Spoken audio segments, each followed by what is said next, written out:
Hello बच्चों, कैसे हैं आप सब। आई होप कि आप सब अच्छे होंगे। तो देखो बच्चों, जो लास्ट क्लास थी उसमें हमने क्या पढ़ा था, ऑस्मोटिक प्रेशर जो है उसकी डेफिनेशन और उसकी एप्लीकेशन हम कर चुके थे।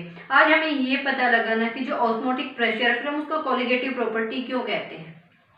क्लियर हो रहा है क्या? आज हमें ये देखना है कि जो हमारा ऑस्मोटिक प्रेशर है उसको हम कोलिगेटिव प्रॉपर्टीज क्यों बोलते हैं। तो देखो बच्चों, क्यों बोलते हैं हम लिखेंगे determination of molecular mass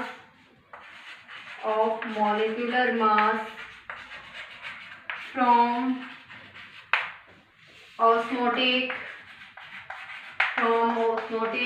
pressure। Okay बच्चों, तो देखिए इस लाइन की क्या सेंस रहेगी वो अभी हम देखते हैं। तो देख लीजिए, हमारा जो फॉर्मूला था वो क्या था, osmotic pressure is equal to CRT था बच्चों यही। तो देखो C हमने किसके इक्वल लिया था, number of moles of solute by volume of solution पर लीटर। N क्या होगा बच्चों, number of moles of solute and V will be volume of solution in liter। ये रहेंगे। तो देखिए हम क्या पुट कर सकते हैं, C की जगह N/V/RT ये पुट करेंगे। तो देखो V को हम इधर ले आते हैं, is equal to NRT moles of solute. Moles of solute कैसे निकालेंगे बच्चों बताइए, मोल्स ऑफ सोल्यूट हम कैलकुलेट करेंगे, क्या होता है given weight by molar mass. ठीक है, तो हम इसको जो है गिवन वेट हम किससे डिनोट कर लेते हैं, W2 से। ठीक है, और इसका मॉलिक्यूलर मास जो है हम M2 से नोट कर लेते हैं, क्योंकि W1 और M1 जो होगा वो सॉल्वेंट के लिए हम लिख लेते हैं। तो यहाँ पे हम क्या लिख लेंगे बच्चों, M2 बाय कैपिटल M, या M2 मत लिखिए यहाँ पे। ठीक है, ये given weight bye molecular mass into RT। Okay बच्चों, तो देखिए हम मॉलिक्यूलर मास कैसे निकालेंगे। चलो पहले आप वो सेंस समझ लीजिए ये कोलिगेटिव प्रॉपर्टीज क्यों है। तो देखो ये किसके इक्वल होगी, पाई V के इक्वल होगी। तो जो आपका ऑस्मोटिक प्रेशर हो किस पे डिपेंड करेगा बच्चों, क्वांटिटी ऑफ सॉल्यूट पे डिपेंड करेगा।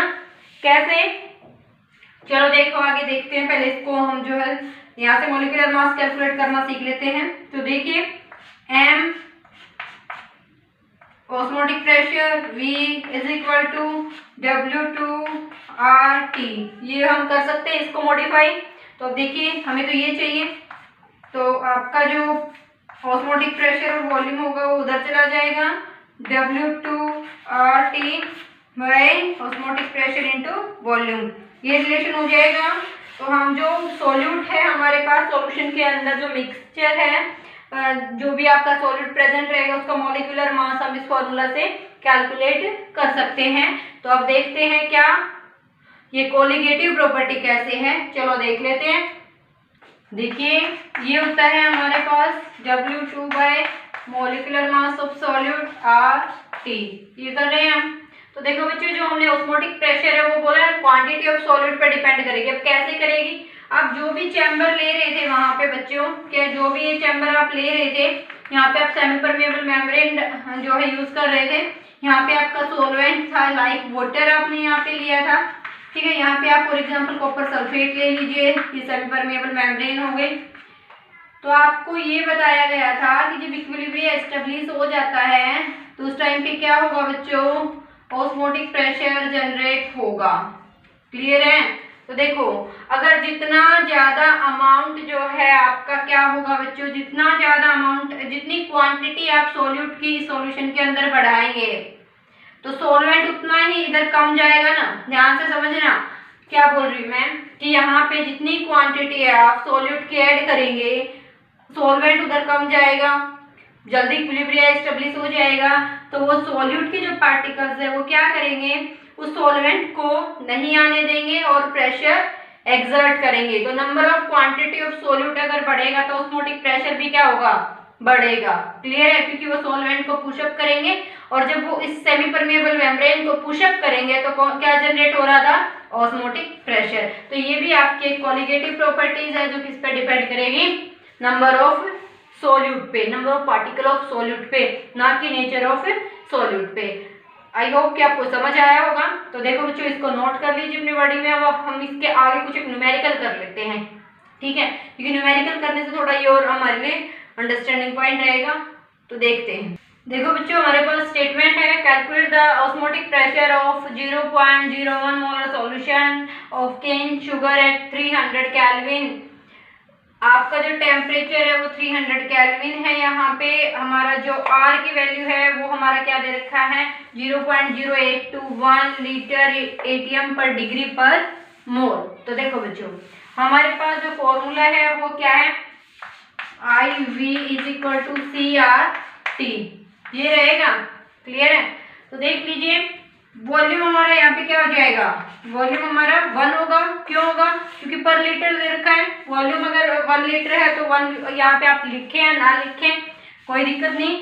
तो यहाँ पे आपका ऑस्मोटिक प्रेशर क्या हो जाएगा, कंसंट्रेशन हमें दे रखी है 0.01 इंटू में R की वैल्यू हमारे पास है 0.0821, टेम्परेचर हमारे पास कितना दे रखा है 300 केल्विन। सॉल्व करेंगे, आंसर आ जाएगा एटीएम में जितना भी आएगा। ओके, को नोट कर लीजिए।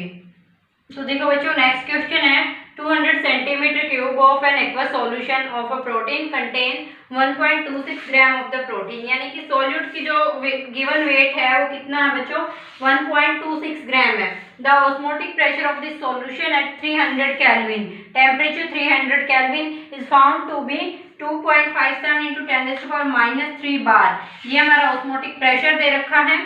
Calculate the molar mass of that protein. Very interesting question. आपको यहाँ पे मोलर मास निकालना है सॉल्यूट का। तो देखिए, गिवन डेटा हमारे पास क्या है, W2 कितना है बच्चों, 1.26 ग्राम है। अगर हम ऑस्मोटिक प्रेशर की बात करें तो 2.57 इंटू 10⁻³ बार ये है। और जो आपका टेम्परेचर है वो कितना है बच्चों, 300 केल्विन रहेगा। R की वैल्यू हम जो बार में गिवन होगी वही यूज करेंगे। तो ये बार में गिवन है, 0.0821 आपका एटीएम में होती है। तो देखिए हमारे पास ये क्या हो जाएगी, 0.83 लीटर बार पर केल्विन पर मोल। ये वैल्यू पुट करेंगे, हमारे पास क्या नहीं है, सिर्फ m। ठीक है, तो देखो हमारा फॉर्मूला क्या रहेगा बच्चों, पाई V = वॉल्यूम भी देख लीजिए, वॉल्यूम कितना है यहाँ पे 200 सेंटीमीटर क्यूब है, लीटर में कन्वर्ट कर लीजिए 0.200 लीटर में कन्वर्ट हो जाएगा। ये अपना यूनिट कन्वर्जन में देख लेना। तो देखिए पाई V आपका यहाँ पे आएगा W2/m × RT। ये उधर जाएगा, ये इधर आएगा W2RT/पाई ऑस्मोटिक प्रेशर V। ये हो जाएगा आपका इसका फाइनली जो फॉर्मूला आपको यूज करना है। सिर्फ वैल्यू पुट करनी है और आंसर यहाँ से आपको निकालना है। ठीक है, करने का तरीका बिल्कुल इजी है, कोई प्रॉब्लम नहीं आएगी। और ये फैक्ट है बच्चों, यहाँ से 100% जो एक क्वेश्चन आपको मिल जाता है कोलिगेटिव प्रॉपर्टीज से। हर एग्जाम में यहाँ से एक क्वेश्चन आपका जरूर आता है। ठीक है बच्चों, तो देखो बच्चों, आज की क्लास में ऑस्मोटिक प्रेशर के हमने 2 जो है एग्जाम्पल देखे। ऑस्मोटिक प्रेशर जो है कोलिगेटिव प्रॉपर्टी के है वो भी हमने देखा। अब नेक्स्ट क्लास रहेगी, उसमें जो है मैं नेक्स्ट कोलिगेटिव प्रॉपर्टी को डिस्कस करूंगी, elevation in boiling point and depression in freezing point. ठीक है, ये दोनों कोलिगेटिव प्रॉपर्टीज जो है हम एक क्लास में इकट्ठी करेंगे। तो बच्चों, आज की वीडियो अगर आपको पसंद आई हो तो इसको लाइक एंड शेयर करें ज़्यादा से ज़्यादा। और जिन बच्चों ने चैनल को सब्सक्राइब ना किया वो चैनल को सब्सक्राइब भी कर लें। ओके बच्चों, थैंक यू सो मच।